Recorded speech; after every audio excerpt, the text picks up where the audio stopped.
On July 27, 1944, near Saint-de-l'Auguste in Normandy, France, an 88mm shell struck the hull of an M4 Sherman tank. The impact should have resulted in an immediate and catastrophic fire, claiming the lives of all 5 crew members inside. A gunner from a Panther of the 2nd SS Panzer Division, Das Reich, observed through his sight, anticipating the familiar burst of flames that traditionally followed a successful penetration. Yet the expected inferno did not materialize. The Sherman's turret swiveled toward the German tank, its 76mm cannon prepared to retaliate. The Panther loader, who had already reached for another round, froze in disbelief. Conventional wisdom, reinforced by years of combat experience from Russia to North Africa, dictated that a hit of this nature would ignite the ammunition and destroy the tank. What the German crew saw instead marked a significant evolution in armored warfare, one that had escaped their notice entirely. This particular M4A376W Sherman tank featured a wet stowage system for its ammunition. The double-walled bins, filled with approximately 38 gallons of a fire-suppressing liquid, drastically reduced the risk of catastrophic fires. This design, implemented in all Shermans produced after January 1944, lowered the likelihood of a post-penetration ammunition fire from between 60 and 80% to merely 10 to 15%. That morning, the 2nd Armored Division deployed 104 of these upgraded Shermans across the Normandy countryside. Not a single German intelligence assessment, briefing from the Waffen-SS, or anecdotal report from the front lines had suggested that American armor had undergone such a fundamental safety upgrade. German crews remained unaware that their tactical assumptions about the vulnerabilities of the Sherman were now dangerously outdated. The impetus for this innovation traced back to a series of devastating losses in North Africa. On February 14, 1943, at Kasserine Pass in Tunisia, American armored units were decimated. Of the 300 Shermans involved, 183 were destroyed, with the majority succumbing to ammunition fires that instantly killed entire crews. Research conducted by the British Operational Research Section revealed that roughly 65% of destroyed Shermans were completely consumed by fire, while American studies indicated rates reaching 80% in some engagements. In response, the U.S. Army's Ordnance Department and the Tank Automotive Center conducted detailed analyses of every destroyed Sherman.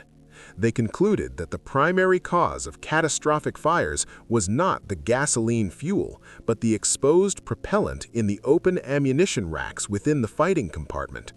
When struck by high-velocity fragments, these rounds ignited almost instantaneously, turning the tank into a lethal furnace. Solutions emerged gradually through iterative engineering. In November 1943, a chemical engineer from DuPont proposed enclosing the ammunition in a liquid to prevent ignition. Initial ideas seemed extreme, even impractical, submerging entire compartments in water, effectively creating a submarine within the tank, but this line of thinking ultimately led to the development of the Wet-Stowage system. By early 1944, the design was fully integrated into production Shermans, dramatically enhancing crew survivability and altering the dynamics of armored engagements. During the course of development, the concept gradually matured into a highly refined solution for tank survivability. Engineers designed double-layered ammunition racks, incorporating liquid-filled cavities in the floor of the hull, deliberately positioned away from areas most likely to receive enemy hits. By late 1943, the Pressed Steel Car Company in Pennsylvania began adapting its production lines to this new design. The first tank of the M4A176W series emerged from assembly on January 3, 1944. The W suffix denoted wet, a designation that was generally understood only by personnel on the factory floor. Trials conducted at Aberdeen Proving Ground exceeded expectations. In controlled experiments, captured German 75mm and 88mm guns were fired at the new ammunition racks. Results demonstrated a stark contrast between conventional dry stowage and the wet-protected system. Ammunition stored dry ignited in 73% of impacts, while wet stowage resulted in combustion in only 15% of cases. Test films, which remained classified until 1963, vividly illustrated the difference. Dry rounds produced towering columns of flame, whereas wet storage triggered only small puffs of smoke, rapidly quenched by the liquid. The protective system itself was carefully engineered. Each bin consisted of concentric, double-layered compartments, each holding 10 shells. The interstitial space between the inner and outer walls was initially filled with water, later replaced with a water glycol mixture, and ultimately with a specialized chemical solution known as AmmoDamp. The chemical composition was critical to the system's effectiveness. Pure water froze in low temperatures, while glycol prevented freezing but introduced corrosion issues. AmmoDamp, a mixture of ethyl sodium potassium phosphate with rust inhibitors and biocides, mitigated both freezing and corrosion while retaining fire-suppressing properties. The M4A1-76W carried 100 rounds in its hull floor storage, plus 4 ready rounds, all shielded by approximately 37 gallons of protective liquid. The 76mm gun variant held 71 rounds, protected by roughly 36.6 gallons of the solution. The additional system added about 900 pounds to overall tank weight, but it significantly enhanced crew and vehicle survivability. By April 1944, 130 M4A1-76W Shermans had arrived in England. The 2nd and 3rd Armored Divisions were each allocated 52 tanks. Deployment was postponed initially due to concerns over training crews on the new 76mm gun and logistical complications in ammunition supply, which prevented these improved Shermans from participating in the D-Day landings. These upgraded tanks saw their first combat during Operation Cobra beginning on July 25, 1944. The operation commenced at 09:38 hours with an unprecedented aerial bombardment, the heaviest ever used in tactical support up to that point. As the bombing smoke cleared, American armored units advanced through the breached German lines near Saint-Lô. Among the first to move forward were elements of the 2nd and 3rd Armored Divisions, equipped with the newly developed Wet-Stowage Shermans. German defenses, particularly the Panther divisions, suffered devastating losses from the bombardment. Remaining Panther tanks attempted ambushes, but German after-action reports, captured when headquarters were overrun, reflected growing confusion regarding the resilience of American armor. While Panthers could penetrate Sherman armor under ideal conditions, many tanks continued operating or withdrew rather than catching fire. German crews had no knowledge that they were facing M4A1-76W tanks from the 67th and 33rd Armored Regiments. Tanks that appeared destroyed were frequently repaired and returned to action within 48 hours. Those that did burn were usually hit in the engine compartment, validating the effectiveness of the wet ammunition storage. German tactical assumptions about American losses proved inaccurate, and counterattacks encountered unexpectedly robust resistance. The design itself represented a significant wartime innovation.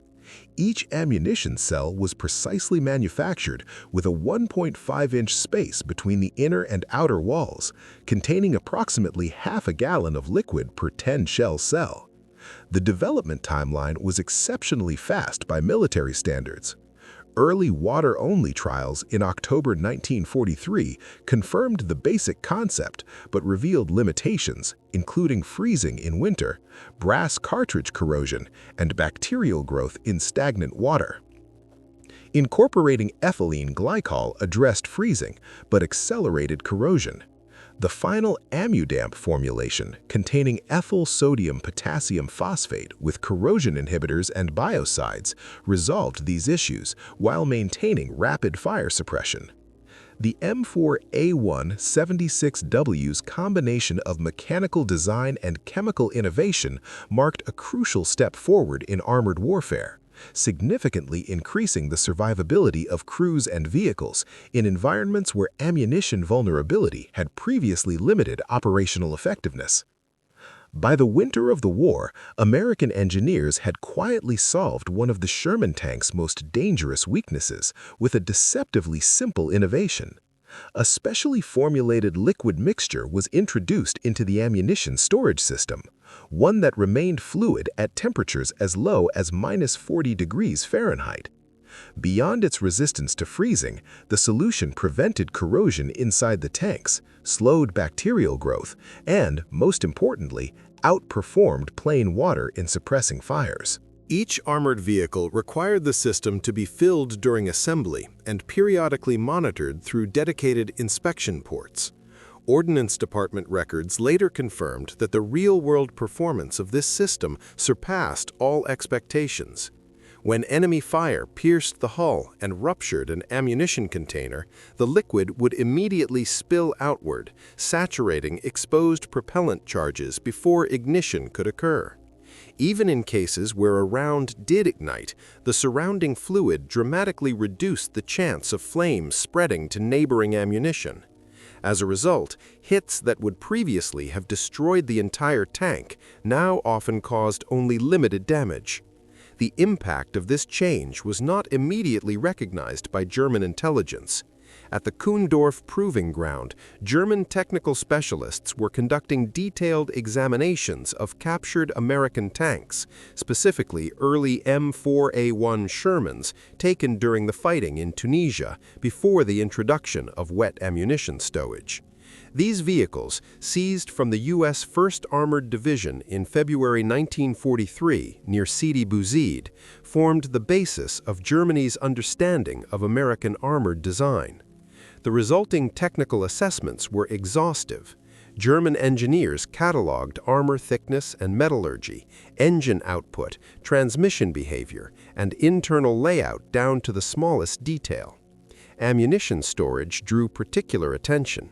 Reports emphasized the placement of shells in sponson racks positioned above the track level along the hull sides. Intelligence bulletins distributed to panzer formations included precise diagrams marking these locations as priority targets. This guidance became formal doctrine. Tank gunnery schools across Germany, from Putlos on the Baltic coast to Paderborn in Westphalia, trained crews to aim specifically for Sherman sponsons. Anti-tank units received range cards with these zones highlighted prominently, often in red. The lesson was drilled so deeply into German armored culture that it persisted even after battlefield conditions changed. When direct hits to these areas stopped triggering catastrophic fires, crews commonly assumed poor shot placement rather than a fundamental alteration in enemy design. This miscalculation proved disastrous. German intelligence assessments reached their final conclusions just as American industry was implementing a sweeping transformation in tank production. Subsequent reports from the front describing Sherman's surviving hits that once would have been fatal were routinely dismissed by staff officers as exaggerations born of fatigue or confusion. What the Germans failed to grasp was the scale and speed of American industrial adaptation. In early 1944, American tank production underwent a level of coordinated modification rarely seen in military history. At the Fisher Tank Arsenal in Grand Blanc, Michigan, assembly lines transitioned from the M4A2 to the M4A3 variant and then incorporated wet stowage and other structural changes without halting output. Between February 1944 and March 1945, Fisher alone produced approximately 3,700 M4A375W tanks. Accommodating the new ammunition layout required a complete redesign of the hull floor so shells could be stored below the turret basket rather than along the sides. This demanded new stamping dies, reconfigured welding fixtures, and revised assembly sequences. The introduction of a partial turret basket, replacing the fully rotating floor, necessitated a comprehensive re-engineering of the turret traverse system. Hydraulic lines, electrical wiring, and mechanical controls all had to be rerouted around the relocated ammunition racks. Despite these challenges, production never slowed. Pressed Steel Car Company in Pennsylvania achieved similar results, implementing the same extensive modifications while maintaining output targets. By the time German forces encountered large numbers of these redesigned Shermans in combat, their tactical doctrine was already obsolete, locked to an analysis of a vehicle that no longer existed. What had begun as a vulnerability exploited with deadly efficiency was quietly erased by engineering, logistics, and manufacturing discipline on a scale that reshaped the battlefield. Production of the M4A176W Sherman tank commenced in January 1944, with a total of 3,426 units completed by July 1945. Integrating the 76mm gun into the existing design required substantial adjustments. The turret had to be modified to accommodate the larger weapon, the ammunition system had to be redesigned, and weight distribution was carefully recalibrated to maintain balance and mobility. By mid-1944, American factories were exclusively producing Shermans equipped with wet ammunition stowage, a development that had been implemented so efficiently that German intelligence, relying on outdated captured examples, remained unaware of the significant upgrade. The hedgerow terrain of Normandy inadvertently became a testing ground for these enhanced tanks. Engagements occurred at ranges where German 75mm and 88mm guns could penetrate standard Sherman armor, yet losses were mitigated by the new protective measures. Maintenance reports from the Third Army indicated that during Operation Cobra, approximately 67% of knocked-out Shermans were recovered and repaired. Tanks that would previously have been total losses due to ammunition fires returned to combat at a rate of roughly 70% thanks to the Wet-Stowage system. This effective multiplication of available armor disrupted German operational planning at all levels.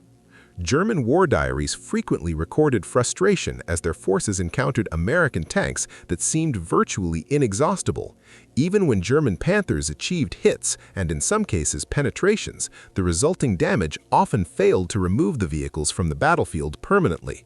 Repaired tanks were swiftly returned to operational status, invalidating German models that estimated enemy strength based on irreversible losses. Major General Maurice Rose's 3rd Armored Division led the spearhead of the American advance with roughly 200 upgraded Shermans.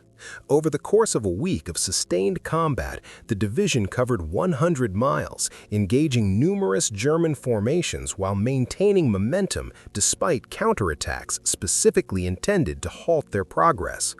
In response, German command launched Operation Lüttich, the Morton counteroffensive, on August 7th, deploying 4 panzer divisions with the objective of cutting off American spearheads. The operation assumed that American armored forces would be fatigued and significantly reduced after their rapid advance. German intelligence, however, underestimated American tank strength, assessing it at only 60% of the actual number, as they failed to account for the tanks saved and restored by the Wet-Stowage modifications. At Mortain, the 30th Infantry Division, supported by tank battalions equipped with these modified Shermans, decisively repelled the offensive. The 743rd Tank Battalion absorbed repeated assaults from SS and Wehrmacht panzer units and managed to maintain cohesion and combat readiness throughout 6 days of intense fighting, despite sustaining multiple penetrations. The Battle of Ericourt in September 1944 provided a clear illustration of this new dynamic.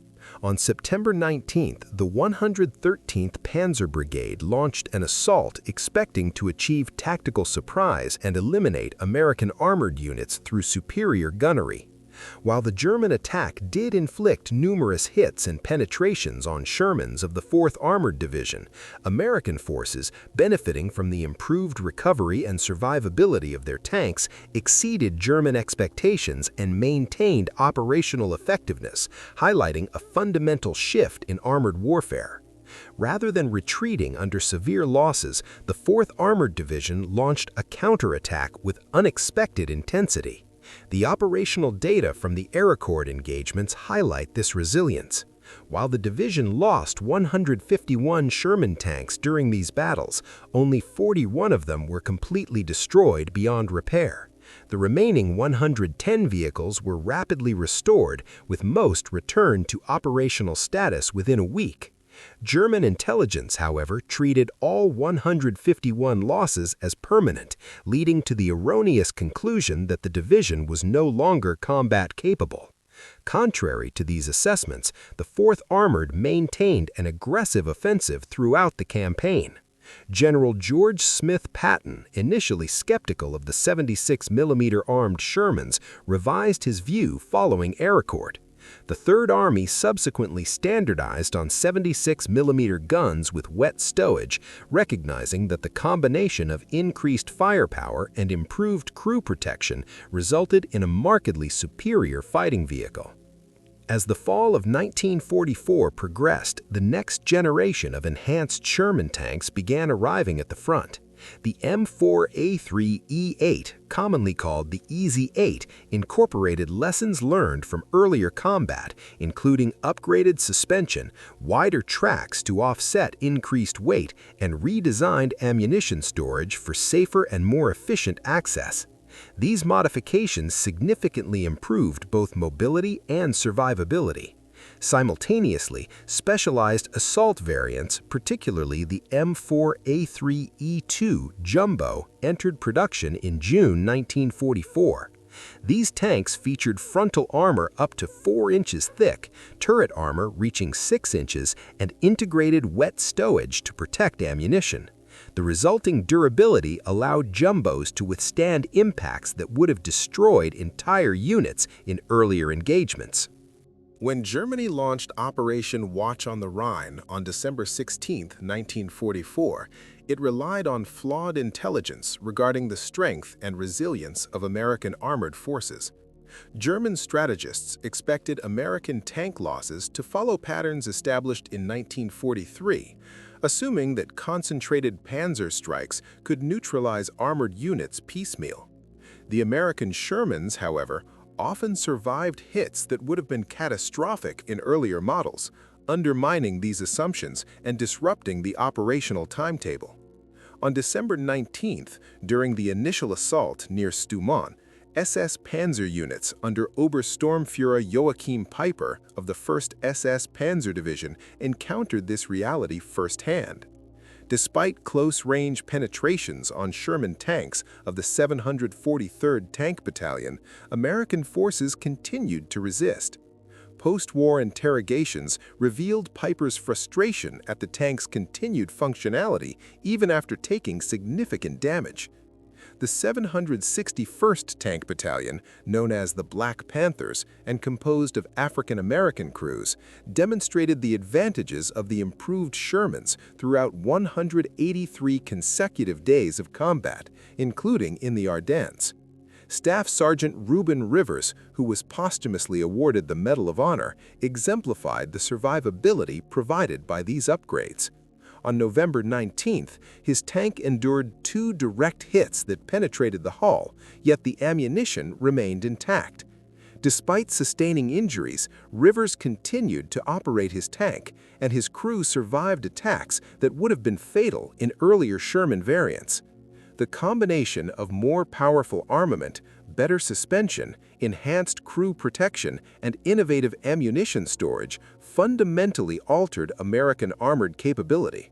By late 1944, these advancements had created tanks capable of sustaining operations under conditions that previously would have forced retreat or resulted in complete destruction, significantly influencing both tactical engagements and the broader operational strategy of the Third and First Armies. At the outset of 1945, German forces increasingly succeeded in capturing Sherman tanks equipped with wet stowage systems intact. During Operation Nordwind, a notable number of M4A3 75W tanks were seized from the 43rd Tank Battalion in the vicinity of Hellesheim. German crews operated these captured vehicles for several days, often unaware of the critical protective feature provided by the liquid-filled ammunition racks. By early 1945, the German Army's technical intelligence apparatus had largely collapsed, leaving few specialists capable of systematically evaluating enemy equipment. The remaining experts were mostly engaged in experimental wonder weapons, leaving captured armored vehicles largely unanalyzed. Even if frontline German soldiers had noticed the significance of the wet stowage modification, the Wehrmacht lacked a functioning system to record, analyze, and disseminate such findings.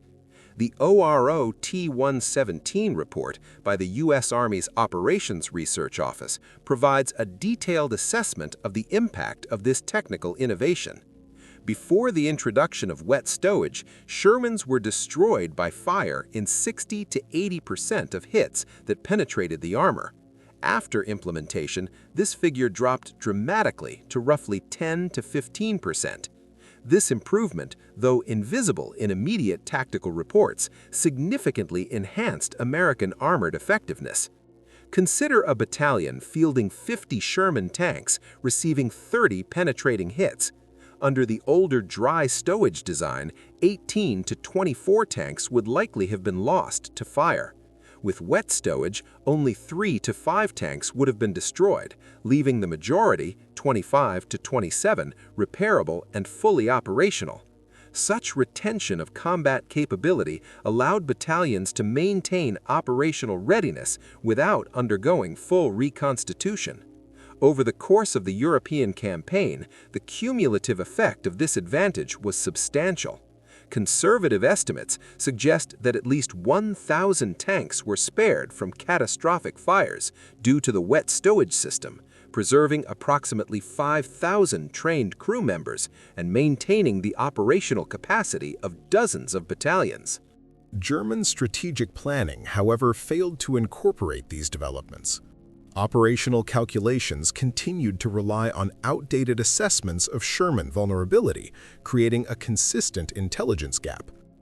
The consequences of this systematic miscalculation manifested repeatedly across countless engagements, directly contributing to German defeats. Post-war interrogations and memoirs underscore this oversight. No contemporary German reports mention the wet stowage system or recognize the Sherman's enhanced fire resistance. Accounts from prominent tank commanders highlight this absence of awareness. Otto Carius, credited with the destruction of over 150 enemy vehicles, detailed numerous engagements against Shermans in Tigers in the Mud without remarking on their unusual resilience to penetration. Similarly, Ernst Barkmann's narrative of his famed defensive stand omits any indication of surprise at the number of Shermans surviving direct hits. Unit histories from veteran associations further corroborate this gap. Records from the Panzer divisions, including the 2nd SS Panzer and 116th Panzer Division, make no mention of encountering Shermans with significantly improved survivability. These sources are personal recollections rather than censored official documents, underscoring the pervasiveness of the intelligence failure. Several factors combined to produce this comprehensive blind spot. German technical evaluation relied primarily on Shermans captured prior to the introduction of wet stowage. By the time these improved vehicles appeared in combat, Germany had largely transitioned to defensive operations, reducing the opportunity for systematic intelligence gathering. Observations made in the field rarely reached analysts due to organizational inefficiencies, and technical intelligence was fragmented across multiple agencies that shared little information. Resource shortages further compounded the problem. Captured Shermans were often pressed directly into service instead of being subjected to thorough examination.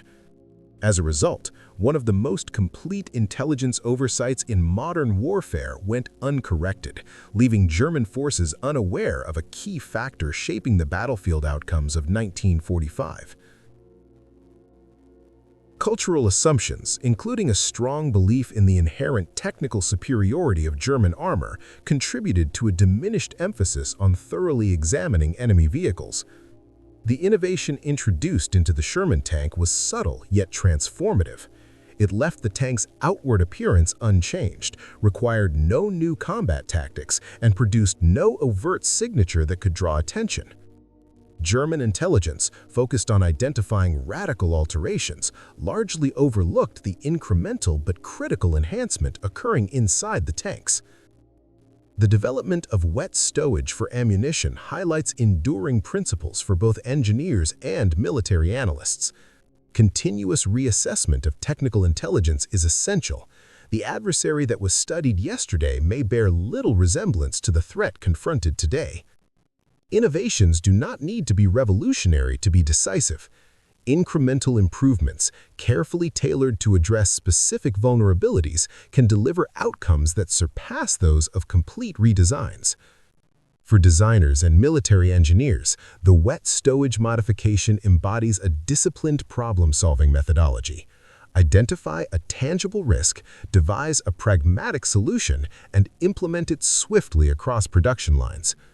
In many cases, a readily deployable improvement can outweigh a theoretically ideal solution that requires extensive development time. Intelligence agencies can draw sobering insights from this case regarding perceptual blind spots. A capability dismissed as improbable may, in fact, determine the outcome of combat where information is as crucial as ammunition. Failure to recognize and analyze subtle advancements can be as catastrophic as mechanical breakdowns in battle. The Sherman tank's wet stowage system significantly decreased the likelihood of ammunition fires, lowering catastrophic loss rates by approximately 75%, thereby preserving thousands of Allied lives. Its greatest tactical advantage, however, was its concealment. Throughout the critical final year of World War II, German forces remained largely unaware of the modification. From its initial deployment in January 1944 until the conflict's conclusion in May 1945, virtually every major American armored operation relied heavily on Shermans equipped with this system.